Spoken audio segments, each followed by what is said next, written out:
A vast, dry desert stretches endlessly under the hot sun, silent and empty. High above, a helicopter slices through the still air, carrying a wealthy man named Richard, who sits comfortably beside a young woman named Jennifer. Though she is only known as his friend to the world, she is secretly his girlfriend, even though he's already married. Richard brings her here to this remote, forgotten land, hoping to spend 2 quiet days with her, far away from anyone who might recognize them. Once they land, Richard is greeted at his private desert house by his pilot, who casually hands him some strong drugs, something new to try, maybe a little thrill for the weekend. Parfait. Merci, Roberto. Without wasting much time, Richard and Jennifer step into the house, and soon, their private moments turn passionate, their chemistry revealing just how deep this secret affair runs. That night, while the two lie close, Richard's wife calls him. She has no idea about what's really going on, and Richard speaks to her with complete calm, pretending everything is just fine, his voice steady, while Jennifer quietly listens. Tout va bien à la maison? Délicat à trouver. Laisse-toi le temps de la réflexion, ma chérie. The next morning, Jennifer wakes up early, feeling light and relaxed. She makes her way to the kitchen to fix herself some coffee, but as she glances toward the living area, her heart jumps. 2 men stand in front of a mirror, both holding guns, their eyes cold and unreadable. Fear hits her fast, and she quickly shouts for Richard. He rushes in and without hesitation tells her there's nothing to worry about. He explains that these men are his close friends, Stanley and Dimitri, who have come to the desert for a 2-day hunting trip with him.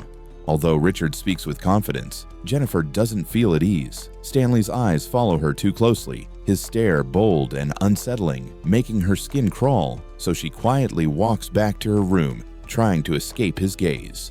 The next day, she steps out wearing revealing clothes, her presence bold and deliberate. She kisses Richard in front of everyone, her actions loud and clear, but the mood shifts. Stanley and Dimitri can't hide their reactions. Their eyes trace every inch of her, their interest impossible to ignore, leaving Jennifer feeling more exposed than ever. Later that night, the 4 of them sit together, drinks in hand, voices mingling with the crackle of desert wind, but something feels off. As the alcohol flows and the conversations stretch on, the air grows heavier, the mood more tense, and the sense of comfort slowly fades into something far more uneasy. Stanley openly flirts with Jennifer in front of everyone, while Dimitri, using a pair of binoculars, secretly stares at different parts of Jennifer's body as if she is an object to him. At one point, they see a packet of drugs in Jack's hand. Curious, Jennifer asks Richard about the thing he is holding in his hand. Richard, in a slightly dramatic tone, explains that the drug is extremely dangerous, telling a disturbing story about a man who once took it and got so intoxicated that he ended up cutting off his own leg, eating it in his madness, and eventually bleeding to death. Despite this horrifying tale, Richard hands the drug over to Jennifer and she carefully hides it inside her locket as if keeping it safe for later. Afterward, Jennifer turns on some music and tries to make the mood lighter by asking Jack to dance with her, but he coldly refuses, so instead, she dances with Stanley. After a few moments of dancing, everyone retires to their rooms to sleep. The next morning, Jennifer wakes up and looks around but does not see Richard anywhere. Feeling uneasy, she asks Stanley about Richard's whereabouts, and Stanley casually replies that Richard has gone out somewhere and might return by noon. He also says in a calm tone that Dimitri is still passed out drunk, so right now it is only the 2 of them in the house. So, it's just the 2 of us. Stanley's tone and gaze make Jennifer uncomfortable, and sensing danger, she quickly leaves the conversation and walks back inside. When she goes to change her clothes, Stanley secretly watches her through the doorway, his eyes filled with lust. Suddenly, Jennifer notices him watching and feels shocked and scared. Stanley then boldly approaches her and asks her what she thinks about him, speaking as if he believes she might have some feelings for him. Jennifer, trying to shut him down, tells him firmly that he is not her type at all and that she has no interest in him. Stanley insists, reminding her that she danced with him the night before, which made him think she might like him. Jennifer replies coldly that dancing with someone does not mean she has any romantic feelings for that person, and repeats that she does not like him in any way. Hearing this rejection, Stanley's mood turns dark and angry, and he violently forces himself on her, grabbing and touching her against her will. In the middle of this horrifying moment, Dimitri appears in the doorway. Jennifer looks at him with hope, thinking that he will help her, but instead, Dimitri simply stares for a moment, then walks away and closes the door, leaving her trapped and alone. Stanley then rapes Jennifer completely, ignoring her screams, while Dimitri cruelly turns up the volume of the television so that her cries cannot be heard. Later, Richard returns to the house and finds Jennifer in tears. She tells him everything that happened, hoping he will protect her, but instead, Richard yells at both his friends and then even scolds Jennifer, blaming her for what happened. After some time, Richard approaches Jennifer again, trying to calm her down and soothe her anger, but Jennifer is determined and demands that he should call a helicopter immediately because she needs to leave this place at once. Richard refuses and instead tries to convince her to stay and rest, promising her that everything will be fine. The next day, Richard returns to her and says that he has put a lot of money in her account, as if that will fix everything, and he adds that his friend could not control himself after seeing her, indirectly justifying the assault. Hearing this disgusting statement, Jennifer becomes furious and declares that she will tell Richard's wife everything about their affair and everything that has happened. Enraged by her words, Richard slaps Jennifer across the face. Helicopter, I'll call your wife and tell her everything. Leaving her shocked and humiliated. Terrified, Jennifer attempts to run away from the house, but Richard, Stanley, and Dimitri all chase after her together. Running through the desert, Jennifer reaches a steep mountain slope and stops there, gasping for breath. The three men catch up to her, and Richard, acting calm, tells her not to run anymore and that she should stay where she is. Jennifer demands again that he must call the helicopter immediately. Richard pretends to comply, taking out his phone and acting as if he is making the call, speaking fake words into the phone as though he is talking to someone. And I would like to make it earlier. Yeah, as soon as possible. Perfect. Jennifer, thinking he is telling the truth, stands still and listens carefully. But then, without warning, Richard pushes her forcefully down the slope. Jennifer falls violently and lands on a sharp, pointed wooden stick, which pierces straight through her body. Seeing her impaled and lying motionless, the three men stand above, convinced that she is now dead. Stanley, shaken and frightened, asks Richard why he did that to her, and Richard coldly explains that if Jennifer had managed to escape, all three of them would have ended up in prison, so he believed he had no choice but to kill her. He then orders his friends to forget what happened and move on. Returning to the house, they gather all of Jennifer's belongings, her clothes, her phone, her bag, and burn them, trying to erase any proof she was ever there. Meanwhile, out in the desert, we see that Jennifer is still alive, badly injured, but breathing. The next day, unaware of her survival, the three men prepare to go back and destroy her body completely, not knowing that Jennifer has somehow managed to cling to life and is now silently planning what to do next. When Jennifer finally regains consciousness, she realizes she is still alive, but in a horrible situation. She is hanging painfully from a tree, and a sharp wooden branch has pierced through her body. Even though she is weak and in shock, she gathers her strength and notices that her earphones are hanging near her, and attached to them is a small lighter. Struggling with trembling hands, she manages to grab the lighter. Thinking quickly, she sets fire to the base of the tree where the branch is lodged, hoping that burning it will free her. The flames slowly eat through the wood, and as the branch weakens and breaks, Jennifer falls hard to the ground, groaning in pain but relieved to be free. Lying there, she suddenly hears the distant sound of approaching vehicles, which terrifies her because she knows those men might be coming back. Using every bit of energy she has left, she crawls across the rough ground and hides herself behind a large rock, holding her breath.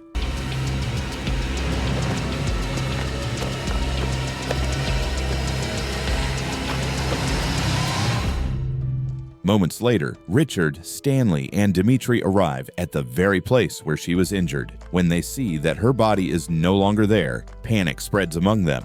All three are shocked and immediately understand that Jennifer must still be alive.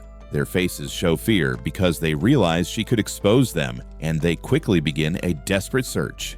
Hours pass, daylight fades, and by late night, they are still searching through the endless desert. Eventually, they spot a faint trail of Jennifer's blood on the ground. Following these marks carefully, they track them to a nearby river. Upon reaching the riverbank, they decide to split up to cover more ground. Dimitri wanders off on his own and after some time stops to rest, setting his gun down beside him. Out of nowhere, Jennifer appears silently and grabs the gun, aiming it shakily at Dimitri, her finger trembling on the trigger. She tries to fire, but the safety lock is still on. Before she can fix it, Dimitri reacts quickly, snatches the gun back, and lunges at her.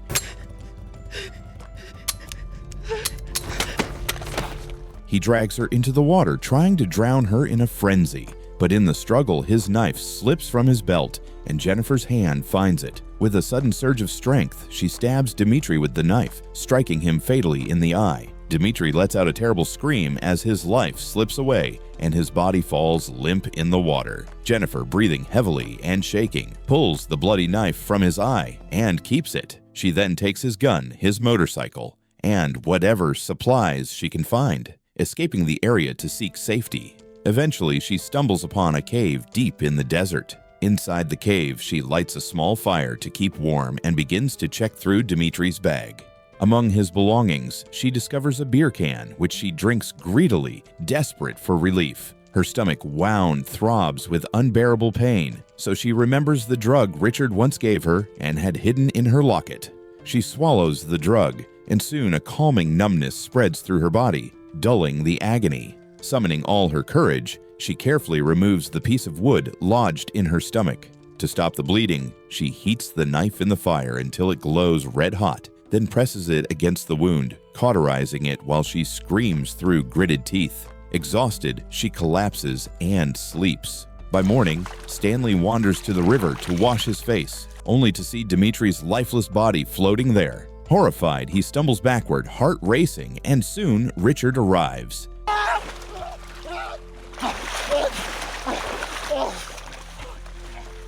Together, they drag Dimitri's corpse out of the water, fill it with heavy stones, and throw it back in to sink it, hoping to erase any trace. Enraged over Dimitri's death, Richard punches Stanley in the face, breaking his nose and blaming him for everything. Despite their anger, the two men band together again and continue hunting for Jennifer. Meanwhile, Jennifer wakes up in the cave, feeling strange from the lingering effects of the drug, but her wound has healed enough for her to move. As she tries to leave the cave, she suddenly imagines Richard sneaking up and smashing her head with a gun. She gasps awake, realizing it was only a nightmare caused by the drug's side effects. Fully alert now, she notices Dimitri's dead body once more in her mind's haze. But as the drug wears off, her focus returns. Gripping her gun tightly, she steps outside and uses binoculars to scan the surroundings. At the same time, Richard and Stanley decide to split up, each searching a different direction. Richard disappears into the distance, while Stanley, unaware of being watched, pulls out a mirror and examines his injured face. The glint of sunlight reflecting off the mirror catches Jennifer's attention from far away, and she immediately knows someone is there. Quietly, she makes her way toward the source of the reflection and spots Stanley. Around this time, Stanley's car runs out of petrol. He steps out to refill it, giving Jennifer the perfect chance. She takes aim and fires her gun. The bullet hits Stanley's shoulder, and he cries out, staggering away in pain. Desperate, Stanley notices a trail of his own blood and quickly removes his shoes and socks, pressing them against the wound to slow the bleeding. Limping, he runs and hides behind a large rock. Jennifer arrives shortly after, scanning the area carefully. Suddenly, Stanley ambushes her from behind, firing his gun. The bullet grazes Jennifer's ear, making her yelp in pain. She sprints off as Stanley chases her through the rough terrain. Thinking fast, Jennifer scatters sharp pieces of broken glass on the ground behind her. Stanley steps on them, and the shards cut deeply into his bare feet, slowing him down. Gritting his teeth, he pulls the glass pieces out one by one, blood dripping, and then climbs into his car to chase Jennifer once again. But before he can get far, Jennifer fires another shot. This time, the bullet strikes him fatally, and Stanley collapses, dead. Taking his car, Jennifer drives back toward Richard's isolated home. Meanwhile, Richard, still unable to locate Jennifer, grows nervous and waits for Stanley. When Stanley never returns, Richard heads back home too. Once there, he calls his pilot urgently, demanding that he come immediately. Richard then heads to the bathroom for a shower, trying to calm himself. Suddenly, he hears a strange sound outside. Alarmed, he grabs his gun and steps outside to investigate, but he finds nothing. Confused, he goes back inside, only to freeze in shock when he sees Jennifer standing there, gun aimed steadily at him. Richard tries to reason with her, speaking carefully, but Jennifer does not hesitate. She fires, and a bullet tears into Richard's stomach. Wounded and panicked, Richard tries to flee deeper into the house, but Jennifer follows relentlessly. They try to catch on to each other, however, they are unable to discover each other's exact locations. Richard then tightens a plastic wrap around his wound and goes away to search for Jennifer. Jennifer follows, but slips over the blood. This prompts Richard to lunge at her, managing to grab her and attempt to strangle her, but Jennifer drives her fingers into his open wound, making him scream and release her. Without wasting a second, Jennifer lifts her gun and fires again, this time striking Richard in the head. He falls to the floor, lifeless. And with that final act, Jennifer's harrowing fight for survival ends as her painful journey of revenge complete.